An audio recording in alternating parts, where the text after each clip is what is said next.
again straight from my inbox to you guysini nakhumula ngqonqotha bayispoke nangomunye naye same story but si different nyana. Ugeli uthi ke yena wayesebenza waitress kwenye ama restaurants. So yazi ama restaurants ama shift akhona kuphunywa ngezikhathi ezi-odd nje, kuphunywa ngo-11 ebusuku. So she had this one shift wayephuma ngo-11 ebusuku. Uthi ugeli mephuma ngo-11 emeke kushuthi transport isengasekho, so you have to go somewhere uyo-hike khona. Uthi ngithi ngisamile kuvele kume nje i-Ford Ranger, I think i-Ford Ranger e-red mangaphosisi ngasusho njalo. Uthi ke ngivele ngigijime ngibona ukuthi imela mina i-Ford Ranger ngihambe ngiyogibela. Uthi ngene ngemuva athi nje ubhuti hayibo sisi angiyena wathini angilona i-bodyguard lakho or something but nje jokingly. Uthi hayi mase wozohlala phambili. Uthi ugeli ngize phambili ubabani ubhuti isiqubu yasazi isiqubu.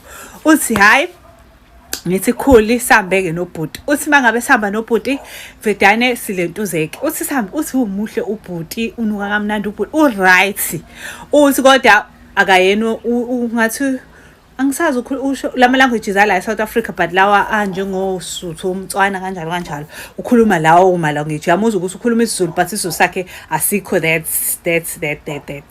that clear.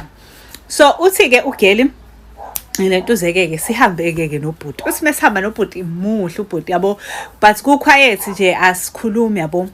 Uthi hayi sambe ke. Uthi hayi angithatha ubhuti azongibeka ngasekhaya. Okay fine. Uthi kodwa nje nalokho uthi wazwa muhle ubhuti.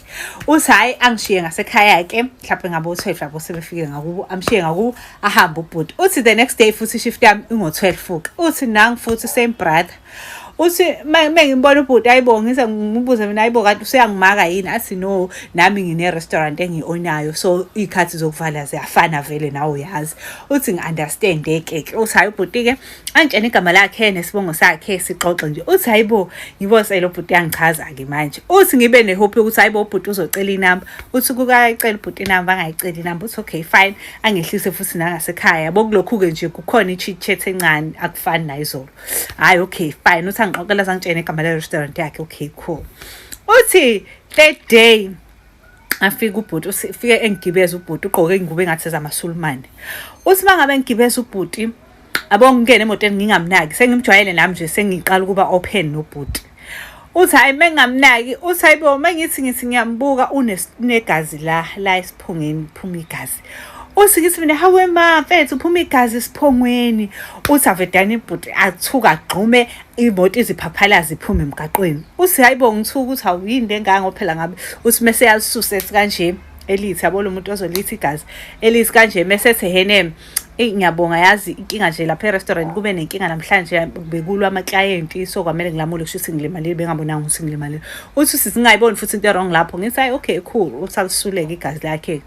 Uthi ayihambe futhi ubhuti ongishiya. Uthi ngilinde phela mhlawumbe uzocela inamba ubhuti lutho ubhuti akacela inamba akashela akenzi lutho. Uthi ngisho ukuthi hayi cha shame lo bhuti wrong because phela ulentuzile akakhulumi lutho nje yabo. Hayi uthi sihambe ke isikhathi ugeli mesihamba isikhathi ke uthi ngihambe ke iyaphela shift yami njalo this day usuku lami lokugcina sengizoqala ngene emini the following day. Uthi hayi ngimtshele nalokho ngenza phela ukuthi esho uthi hayi uthi ngithatha inamba yakho khona mophuma emini ngizokubona. Uthi lutho ubhuti angasho uthi angishiye. Uthi lapho sengiqala ukumthanda. Uthi inhliziyo yami ivele icwile mafuthi lo mfana kanti unjani akasafuni nenamba akasasho lutho. Uthi ngibaseleke. Uthi ngivedane bangifike endlini ke ngihlale kube right okay. The next shift ingiqalaza engamboni ubhuti. Uthi ngize ngene ku Google ngithi uthi ngichecke ilentuzana because anginayo inamba. Uthi ngichecke i-restaurant yakhe yabo mhlawumbe ngizoyithola inamba yakhe or something yabo because uyi-owner. Uthi hayi ngichecke mangichecka nje vele ukuthi i-restaurant yavalwa 2 years ago. Uthi hayibo ngibe nokuthi hayibo uthi manje le Google. Uthi ngithi hayi mhlawumbe i-update wanga mhlawumbe yavalwa phinde yavulwa yabo. Uthi nje anginakho nje ukuthi khona i-red flag nani. Okay fine. Uthi hayi idlule. Uthi yabo nje sengizama ukumstoka ngimcingo Facebook kuma social media wonke. Uthi angimthola ubhuti. Uthi yo I was super stressed. Uthi hayi ngilentuze ngivedane ishaya night yami. Uthi first night angaqhamuki ubhuti. Uthi hayi second night ngibona nayi imoto yami. Uthi nami sengiyazi angisabiza sesimiqhamuka nje ngibe ngigijima ngiyongena emotweni yami. Uthi hayibo masifika futhi ubhuti usanalelo gazi futhi uphuma igazi. Uthi hayi ngithi mina kanti yini uthasha athi hayi kusayilelana uthi nje ihambelisi kanje yabo. Uthatha hayi kusayileli yagazi leliyana ngazi indaba lento ayipheli. Uthi hayi uthi futhi ngingana ngithi mina awuncese. Uthi hayi sixoxe-ke nobhuti sigcine sesivibe-ke nobhuti-ke this night. Uthi-ke mesethi hene kusasa ucela ukuzongivakashela endlini yami. Uthi ugeli ngithi awukhula. Uthi the next night behambe eyolala endlini yakhe ubhuti. Uthi mesifika endlini yami efika ubhuti ugesi uyakhanya ba. Uthi vedane sithi hayi ngeke ngicela ucima ugesi. Uthi hayibo ngithi mina yini. Uthi ethi ngcono khanyisa ikhandlela angizwani nogesi manje ngiqeda ukufaka ama-lens amasha manje uyangilimaza ugesi emehlweni angakayenzi contact nogesi nje uyangilimaza. Uthi ngi-understand futhi uthi hayi ngikhanyisa ugesi sihlale nomuntu wami kube mnandi sidla amenzela ukudla uthi sihlale nje kube mnandi. Uthi hayi size senze umdavazo-ke. Uthi hayi uthi nomdavazo wakhona nje u-right but u-off futhi uthi ngathi nje lihambe emoyeni. Uthi hayi ngixake ukuthi angi-understand but-ke we move. Uthi hayi uthi ekuseni ngilindele ukuthi nje ngizovuka nge-morning glory. Uthi manje singavuka ekuseni hayibo ubrother mine akabonwa. Uthi hayibo ngixake ukuthi awusehambile njalo uthi ngishiyele inothi ukuthi sorry baby bekumele ngiphuthume ngiyovula i-restaurant. Uthi ingiphathe kabi but ngibe nokuthi yaphela duty calls ayikho into azoyenza ubhuti. Uthi okay fine. Uthi hayi kudlula isikhashana futhi athi ubhuti amengena imini futhi akamboni ubhuti akafoni ubhuti akaze ayicela inamba till today. Uthi hayi fine. Uthi-ke ngilentuzeke ngithi okay fine bhuti athi-ke this time around ngifuna ukuthi wena uzovakashela mina. Uthi ngithi okay soqala endlini yami ngiyogeza kancane ngilungiselele and then siyahamba-ke. Uthi nangempela adlule endlini-ke as usual ubhuti amkhanyiselile lentuzane ekhandlela cause akazwani nelentuzane. Uthi okay fine. Uthi sihambe-ke siye emzini kabhuti. Uthi lapho ku-close by but ngibe nokuthi kwenziwa into le ndawo ngoba ingasekhaya ngingayazi. Uthi it's like 10 minutes away from kubo. Uthi ngiyibuza ukuthi le ndawo ngiyindaba ngiyiqale nqa kodwa ngibe ngiyazi le ndawo kungasekhaya phela ngoba iseduzane kumele ngabe ngiyakwazi la. Uthi kodwa futhi nginganaki. Uthi hayi masifika kwakhe umuzi omkhulu. Uthi umuzi unoguqa sithandaze o-round yonke nje lezi manga. Uthi upendwe ngo-bright color nje abaningi. Uthi ngithi mina wawu kwaze kwakuhle emzini wakho. Uthi ethe nayi ngiyabonga ubona umuzi wami lona. Uthi bese uthi mungena phakathi yonke into i-black and white. Uthi hayi nalapho futhi ku-cute u-black and white wakhona nje muhle. Uthi singene-ke kukhanyiswa amakhandlela-ke nakhona a-black and white akukhanyiswa olentuzane ogesi. So okay ngikhulu uthi angenzela ukudla ngidle. Uthi ukudla khona ku-testa kumnandi kodwa futhi kubi ku-off nje. Uthi khona lama-red flags ayekhona but angiwaboni angiwanakile. Uthi hayi ngizwe ukudla kumnandi. Uthi kuzobuya mhlawumbe ngitshelile ngangidla but kwakumnandi but ku-off futhi ku-tastiswa kotshani futhi uthi nje kuningi.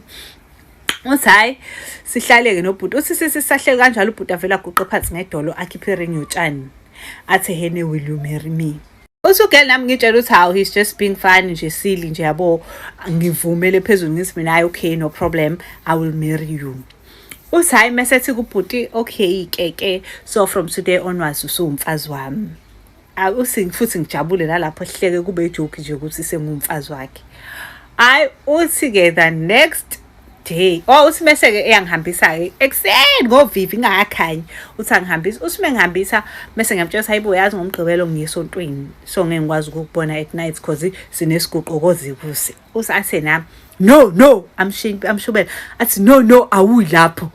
Uthi ngithi mina hayibo chaza ukuthini muthi angilapho ethena phela usu-committed kimina usushade nami usuzongilalela njengomyeni wakho so mangithi awuyi lapho ngithi awuyi lapho and the reason ngithi esekumbuze nayibo ukade unankinga nesonto athi the reason ngithi awuyi lapho is because wena usumuntu wami kumele uqale esontweni lami qala before uye kulelo sonto lakho.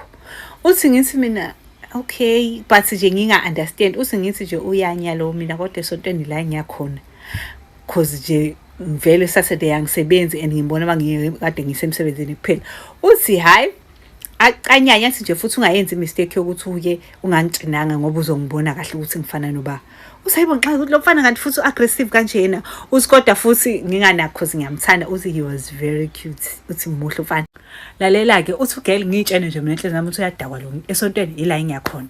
Uthi hayi ugeli ngilungiselele ngempela Saturday uthi ngiyahamba uthi ngihambe ngesontweni. I think isonto yale sonto yomoya yakhe I'm not sure whether izayo no yini kodwa ile sonto lele kuprofetha kulona. uthi nje ngithi ngiyangena nje esontweni bevukwe imoya abantu bengishaye bengithathe kuthiwe nje angangena esontweni ngiphume ngiyogezwa phandle. Uthi nje ngikhulekelwe phandle ngikhulekelwe ngithelwe ngamanzi. Uthi hayibo ngiqala sikwenzakalani? Uthi hayi ngithelwe ngamanzi kuthiwe ngiyagezwa ngihlaliswe ngaphandle isikhashana. Uthi hayi later on-ke kuthiwa ngingeniswe ngaphakathi-ke. Mangeniswa ngaphakathi-ke uthi mase eyangitshena-ke lo baba oprofethayo ukuthi wena wenze isivumelwane nomoya omubi. Wena uyikhomithe kumoya omubi waze washada nawo. Uthi ibuye lapha ingqondo mase kuthiwa waze washada nawo ukuthi ayi umuntu engishade naye phela lo. Ethi wena uyikhomithe kumuntu orongi waze washada naye umoya, hayi umuntu, kumoya orongi waze washada nawo. So njengamanje lo moya ukuwena kumele sikukhulekele kanzima kabuhlungu ukuze uphume lo moya kuwe. Uhamba nomoya obumnyama, uhamba nomoya omubi, uhamba nomoya Sathane. Isintombazane ngixaka ukuthi hawu imajesu. Uthi vele ihlale yonke ifilimu sekubuya wonke lama red flags kade ngiwabona. Uthi lapho sengize ngalala nomoya omubi. Uthi hayi bengikhulekele besizokusiza. Uthi bengithandazele yabo bezame ukungisiza-ke. Uthi hayi ngihambe. Uthi nje senginalokho ukuthi Nkosi yami angisafuni nokumbona, ungisize ngaphinde ngimbone ubhuti shathiwa ngena i-night ngishathiwa ngena i-day, angifisi ukumbona empilweni yami because sengiyazi ukuthi umoya omubi lo. Uthi kodwa mase kubuya konke ingqondo yasho wena vele nje from the word go wathandana nespoke wena. Hayi uthi uGeli ngilentuzeke ngihambe. Uthi ngingena i-night ngingamboni ubhuti, ngingena i-day vele bengamboni-ke nge-day. Uthi ngingamboni lo bhuti. Uthi hayibo sihambe isikhathi ubhuti nje angisamboni angisamazi. Uthi hayi kuthi lapha sekuphela isonto kade ekhulekelwe. Uthi ngilale ebusuku uthi ngithi nje phusheni nangu bhuti. Uthi meqhamuka ngithethisa ethi nje wena uyaphapha, inkinga yakho ukuthi uyaphapha and nje ubobonga bakini. Yes, athi ubobonga abaningi ngithi saqamthethisela ukuthi awuyanga ngani esontweni, uyelene esontweni ngoba ngitshela ungayikeli isonto lakho ngoba bazokufaka umkhubo omubi. Buka manje usebeyimoshile yonke lento. Mase subobonga bakini ngoba nje wena kahle ethi wena kahle ubusungu wami futhi ubusungu wami forever. Uthi nje ngavele ngaphaphama ngathuka. Uthi nje ngamgcina lapho angiphindanga ngambona ubhuti akuphindanga kwenzeka lutho. Ayimsamphuphi ngisho ebusuku. Uthi nje akwenzeki nje lutho at all. So ngizama kulaba bathi ngiqamba manga mangithi mina umuntu wajola nespoke. There's a lot of stories engiwatholayo ukuthi amanye angeke ezexoxeke yabo. Into story nje like it's very short. Story encane kakhulu but there are a lot of people abake ba experience ukuhlangana nespoke, bethandane nazo, fall in love nespoke, abanye bezibelale naso like this one. So yeah, nalabo abalokhu bengibuza ukuthi ngixoxa manga yini, iqiniso leli umnikazi walo uyalazi, uyena ongisendele ku inbox. So if there's more people abake baba ne experience efana, please share.